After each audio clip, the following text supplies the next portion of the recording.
Hello and welcome. In this video, let's understand how we can create a unique key that includes multiple columns. Let's look at this example. I am trying to create this employee table and I have three columns here: ID, first name and last name.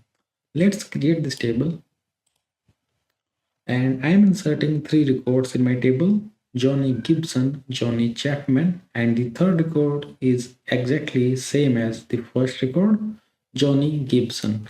Let's execute this, and if you notice at the data here, we have this first and third records are exactly same. Only the employee ID is different. What we want to do in this case, right? We don't want to allow user to insert duplicate records where the first name and last name is same. So the first name can be duplicate. I mean, Johnny and Johnny can have duplicate values.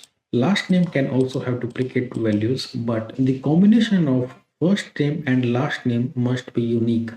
Let's see how we can provide a unique key constraint for this kind of scenario. Okay, let's drop this table first. So let's say constraint here.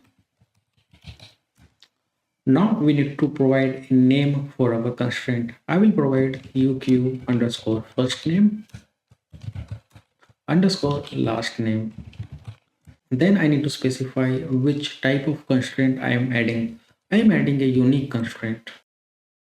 And then I need to specify on which columns I am adding this constraint.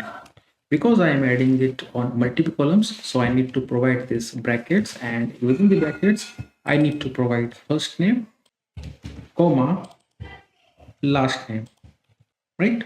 Now let's try to create this table again. Table has been created. Now let's try to insert first record, Johnny Gibson. This is getting inserted without any issue. Let's try to insert second record where the first name is duplicate, but the last name is different. So this should also be allowed. Let's try to insert this also. This is also getting inserted successfully.